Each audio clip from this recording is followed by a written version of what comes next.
नमस्कार दोस्तों, SBI security के मॉर्निंग पॉडकास्ट में आपका हार्दिक स्वागत है।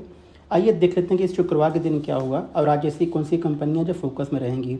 दोस्तों, शुक्रवार के दिन मार्केट में एक स्ट्रांग रिबाउंड देखने को मिला लो से, खासकर जब निफ्टी करीब 100-125 पॉइंट डाउन था, वहाँ से रिकवर होकर के पॉजिटिव जोन में बंद हुआ है। और पिछले सप्ताह में हमने ऐसा देखा कि लगातार पाँचवा ऐसा सप्ताह रहा जहाँ पे मार्केट ने पॉजिटिव क्लोजिंग दी है।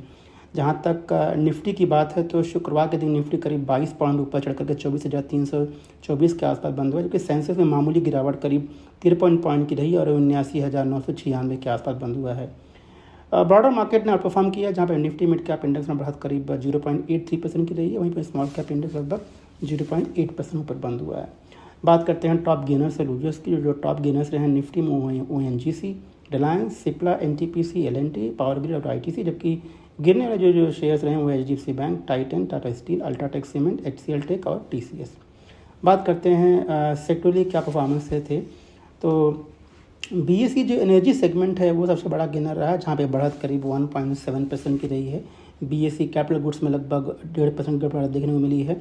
हेल्थ केयर, एफएमसीजी में लगभग 1% की बढ़त देखने को मिली है, जबकि फाइनेंशियल यानी बैंकिंग सेक्टर जो है लगभग 0.6% नीचे बंद हुआ है। कंज्यूमर ड्यूरेबल 0.4% नीचे बंद हुआ है। मार्केट बेस जो है बढ़िया था, जहाँ पे 2,242 कंपनियां एडवांसेस कैटेगरी में रजिस्टर हुई हैं, वहीं पे 1,686 कंपनियां डिक्लाइनिंग कैटेगरी में रजिस्टर हुई हैं।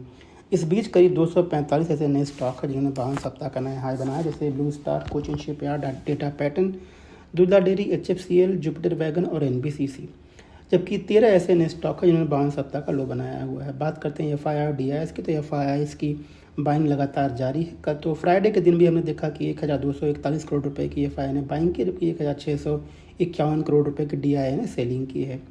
बात करते हैं ग्लोबल क्यूज़ की, तो ग्लोबल क्यूज़ जो है लार्जली सपोर्टिव लग रहे हैं। यहाँ पे अगर यूएस मार्केट की बात करें तो यूएस मार्केट जो है शुक्रवार के दिन भी ऊपर बंद हुआ था और अपने रिकॉर्ड स्तर पर यूएस मार्केट बना हुआ है। तो जिस तरह से जॉब डेटा आ रहा है, खासकर नॉन फार्म पेरोल डेटा, जो कि पिछले महीने कंपेरिजन थोड़ा सा बढ़कर के पिछले महीने कंपेरिजन थोड़ा सा नीचे आया हुआ है, जबकि अनुमान से थोड़ा सा ज़्यादा है। जबकि अनएम्प्लॉयमेंट रेट जो है वो 2021 के बाद में हाईएस्ट लेवल पहुंच चुका है दोस्तों। तो कहीं ना कहीं मार्केट को एक कॉन्फिडेंस दे रहा है कि रेट कट की उम्मीद हम जल्दी अब कर सकते हैं। तो और अगर एशियन मार्केट की बात करें तो लार्जली यहाँ पे हमें एक मिक्स ट्रेंड देखने को मिल रहा है। तो उम्मीद करते हैं कि एक फ्लैट टू पॉजिटिव या फ्लैट ओपनिंग की उम्मीद हम कर सकते हैं निफ्टी में। आइए बात करते हैं ऐसी कौन सी कंपनियां जो फोकस में रहने वाली हैं। तो पहले बात करते हैं टाटा मोटर्स की। तो टाटा मोटर ने कहा कि उनका जो होलसेल वॉल्यूम जेएलआर का है वो 5% बढ़कर के आया, जबकि रिटेल सेगमेंट में करीब 9% का बढ़त देखने को मिली है। तो ईयर ओवरऑल जो है पॉजिटिव लग रहा है।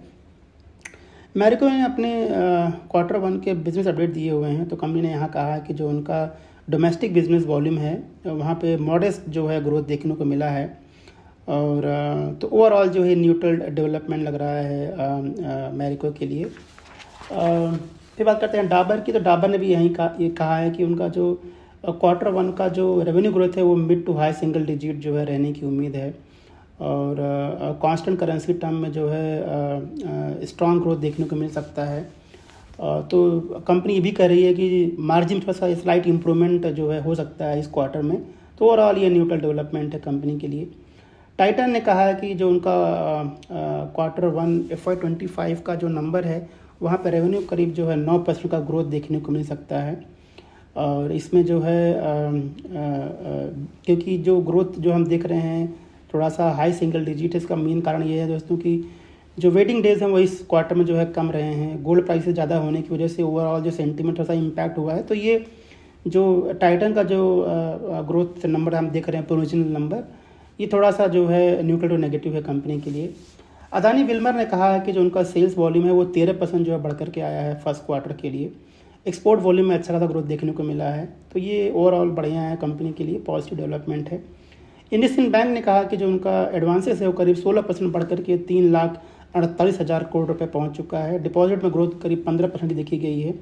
कासा हालांकि थोड़ा सा डिप हुआ है, ये 36.7% के आसपास बना हुआ है, बट ओवरऑल जो है ठीक ठाक है नंबर है।